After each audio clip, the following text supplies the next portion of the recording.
ये हिंडन नदी है जो कि बरनावा में है। बरनावा या जिसे बरनावत के नाम से जाना जाता था, महाभारत में भी इसका उल्लेख है। यहाँ पर सुरंग के माध्यम से निकलकर पांडवों ने अपनी जान बचाई थी। लाक्षागृह के अवशेष टीले के रूप में आज मौजूद हैं, महाभारत में जिसका काफ़ी उल्लेख है। पांडवों ने जो 5 गांव दुर्योधन से मांगे थे उनमें से एक यह भी है। ये टीले, खंडहर, सुरंग सब कुछ आज रहस्यमयी तरीके से यहाँ मौजूद हैं। 3137 ईसा पूर्व हुए युद्ध को यहाँ पर याद करने का सबसे उपयुक्त जगह भी है। यहाँ पर एक गुरुकुल भी संचालित हो रहा है। तो आइए ले चलते हैं आपको बरनावत, जहाँ पर लाक्षागृह मौजूद था।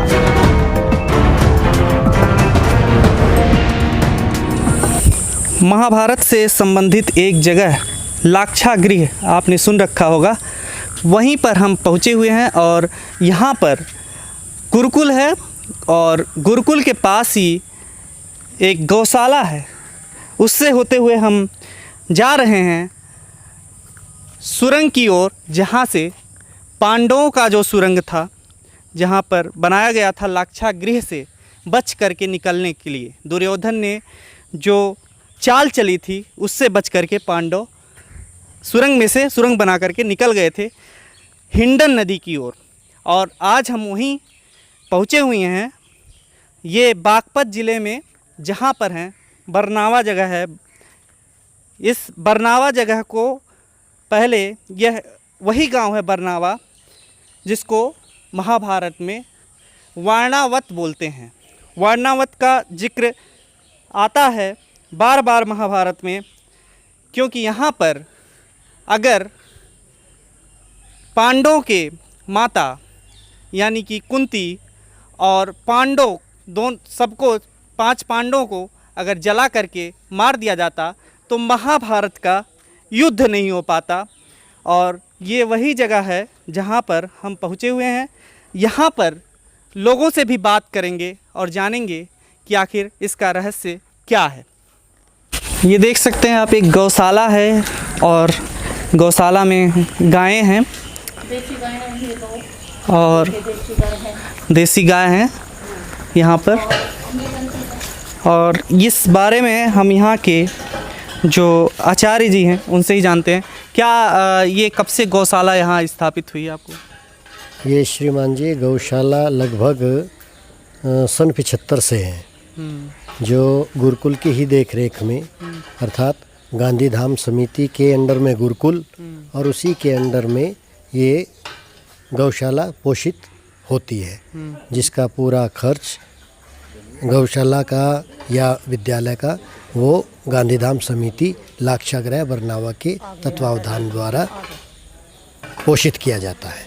अर्थात हम ये कह सकते हैं कि ये फुल्ली केवल गुरुकुल द्वारा पालित और पोषित गौशाला है, सरकारी अनुदान से नहीं है। अभी और हम आपसे बात करते चलेंगे। अभी हम लोग कहाँ जाने वाले हैं? जो पुरातत्व के अधीन हम देखने वाले हैं,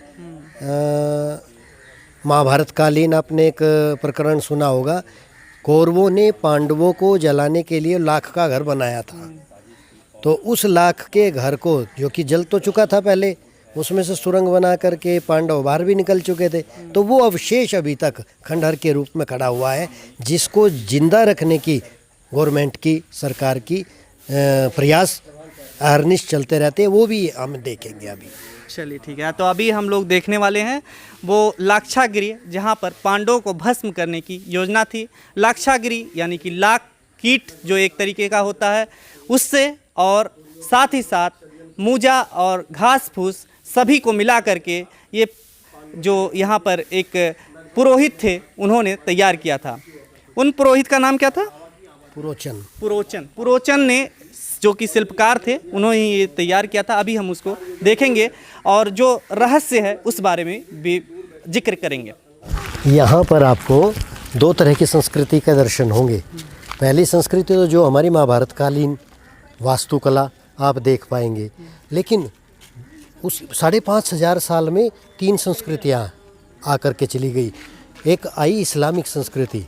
इस्लामिक संस्कृति में आपके भारतीय और वैदिक चिन्हों को हटा करके इस्लामीकरण किया गया। अब देख पा रहे हैं आप, स्तंभ लगे हुए हैं, लेकिन इसको छुपाने के लिए बाह्य आवरण दबा हुआ है और ऊपर भी कटाई छटाई करके उसको दूसरा रूप दिया गया है। यानी अपने मूल स्वभाव से अलग उसकी पहचान दूसरी देने की कोशिश की गई है। ये पहले का बना हुआ है? ये पुरातन बना हुआ, और इसकी वास्तुकला आप देखेंगे अंदर जा करके, इस प्रकार से इंटरब्लॉकिंग है। इंटरब्लॉकिंग इस प्रकार से है, एक पत्थर अगर निकाल दिया तो सारा भवन ध्वस्त हो जाएगा ऑटोमेटिकली। आप देखिए एक नज़र, यही कारण, यही व्यवस्था हो सकती है कि आज भी ये स्वरूप जिंदा है। क्या किस रूप में ये प्रयोग किया जाता रहा? ये मुझे ऐसा लगता है कि कोई धार्मिक स्थल ही रहा होगा, यज्ञशाला जैसे। जैसे देखिए कड़ा ऊपर है, घंटा भी हो सकता है। नीचे देखिए, नीचे बनावट देखिए, जैसे हवन कुंड होता है इस टाइप की एकदम सेंटर पॉइंट यहाँ पर आया हुआ है। तो एक यज्ञशाला का रूप यही होता है कि स्तंभ, बीच में हवन कुंड और एकदम वातावरण खुला। वास्तुकला का एक वो नमूना देख सकते हैं जो चूने की चिनाई है, जिसको डाट बोलते हैं। आप देखिए। अच्छा, ये खुदाई आप कह रहे हैं आर्कियोलॉजिकल 2008 में शुरू हुई, 2018 में शुरू हुई है? 2017 में शुरू हुई थी। 17 में शुरू हुई थी। तो उसमें क्या लगता है, क्या क्या प्रमाण मिले हैं कि महाभारत के बारे में आप कुछ बता रहे थे? जो खुदाई हुई है उसमें जैसे स्त्रियों की चूड़ियाँ, बच्चों के खिलौने और मिट्टी के बर्तन, खाने पीने की वस्तु, इस प्रकार। और जो लगभग 1.5 फीट लंबी और 1 फीट चौड़ाई और लगभग 4 इंच मोटाई की ईंट, जो कि भारतवर्ष में पुरातत्व के इतिहास में अगर देखें तो महाभारत कालीन परिस्थिति को दर्शाता है। अभी ईंट का उसका तीसरा भाग, चौथा भाग भी नहीं है, वो इतनी बड़ी ईंट है, आज भी गुरुकुल के अंदर रखी हुई है। ये टीले पे मौजूद है, तो क्या कहेंगे, मतलब कि ये जो टीला है ये कैसे, ये सुरंग जो आप दिखाने ले जा रहे हैं, ये कहाँ पे मिलता है? और अभी जिस स्थान को आप देख रहे हैं ये वही मूल स्वरूप है जिसका आपने महाभारत के अंदर सुना। जो एक स्थान बनाया गया कौरवों के द्वारा एक षड्यंत्र को रख कर के 5 पांडवों को जला करके भस्म कर देना है, लेकिन विदुर की नीति, विदुर की सूझबूझ और पुरोचन नाम के जो कारीगर के द्वारा रातों रात इस महल से बाहर निकालने की सुरंग खोद दी गई, एक रास्ता बना दिया गया, मात्र ये भावना रख के कि ये 5 पांडव सुरक्षित रहने चाहिए। उस रातों रात बनी सुरंग का संबंध मात्र भवन के अंदर से उनको बाहर निकालना था। इसका मतलब ये नहीं था कि हस्तिनापुर छोड़ाएं। बहुत सारी किंवदंतियाँ हैं, बहुत सारी भ्रांतियाँ हैं, लेकिन सच्चाई ये है, रातों, आप समझ सकते हैं लॉजिकली, रातों रात जो खुदी हो तो कितनी लंबी यात्रा की जा सकती है उससे। यहाँ पर एक गांव है, उसी के अंदर यहाँ भवन में से निकाल करके बाहर निकल गए सुरक्षित, अब कहीं चले जाए। वन बताया जा रहा है ना, वन में निकले थे वो लोग, वन में निकले थे। ये बिल्कुल काला वन हुआ करता था। आज भी नाम बाणगंगा नाम से और चंदायन नाम से ये दोनों गांव छोटे छोटे गांव हैं। पुरातन समय में पता नहीं क्या नाम हुआ होगा, लेकिन आज चंदायन और बाणगंगा नाम से है। आज वन भी बहुत छोटा सा रह गया, लेकिन उस समय तो ये भी घनन बिल्कुल भी आबान जंगल होता था। ये जहाँ पर आप पड़े हैं ये तो समय की चाल है। आप कब से यहाँ पे हैं?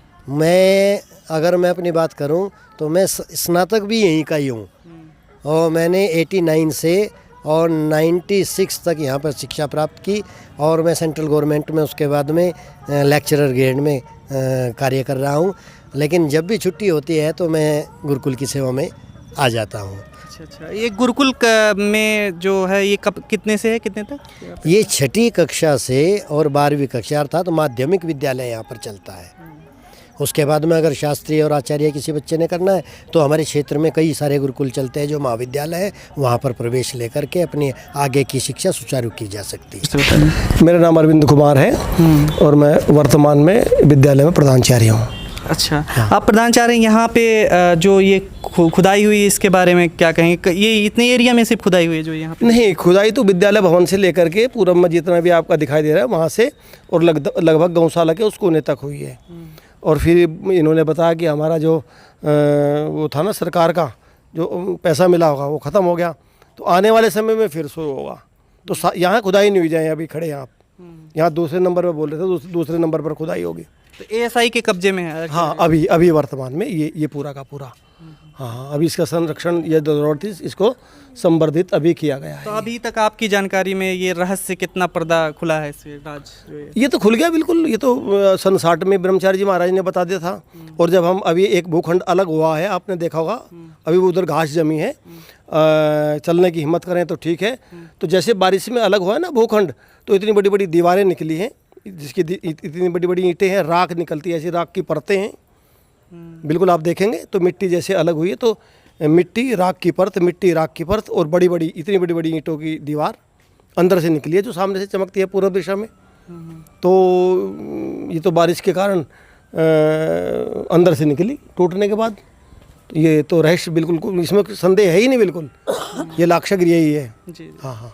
एक लाख गृह और बताते हैं, और कहीं है वहाँ पे दूसरी जगह पर? अब किंवदंतियाँ हैं, लोगों को किंवदंतियाँ है, अपने अपने तरीके से लोग ढालते हैं, क्योंकि हस्तिनापुर के नज़दीक तो यही है, और वारणावत भी यही है, और यही उनको मतलब षड्यंत्र की भूमि बनाई थी, क्योंकि यहाँ प्रतिवर्ष बहुत बड़ा मेला लगता था, और उत्सव में आया करते थे युवराज, राजा युवराज, तो राजा ना आकर के युवराज को भेज देता यहाँ पर युधिष्ठिर को, और उनका षड्यंत्र था कि जला करके मार देंगे और इनका सम्मान भी हो जाएगा, भाई हम इस बार युवराज युधिष्ठिर को भेज रहे हैं। तो ये उनका षड्यंत्र रहा था दुर्योधन का। जो मेला लगता था, क्या अब भी इस तरीके का मेला यहाँ पे? नहीं, अब तो यहाँ लाक्षागृह पर जो होली से पहला रविवार पड़ता है और उससे पहला रविवार, यानी कि सप्ताह भर का 4 वेदों का यज्ञ होता है, उसमें कम से कम 10,000 लोग आते हैं, जिसमें आप समझिए कि कम से कम 10 क्विंटल घी और 30 क्विंटल सामग्री का व्यय होता है। 4 वेदों का यज्ञ होता है। ऐसा यज्ञ प्रतिवर्ष पूरे भारतवर्ष में कहीं नहीं होता। पूरा महीने चलता है वो तो?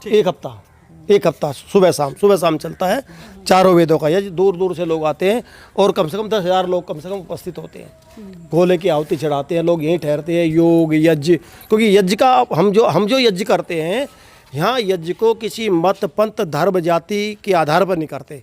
अभी तो यज्ञ एक पूर्ण वैज्ञानिक विधा है, पूर्ण वैज्ञानिक प्रक्रिया है, यज्ञ एक पूर्ण चिकित्सा है।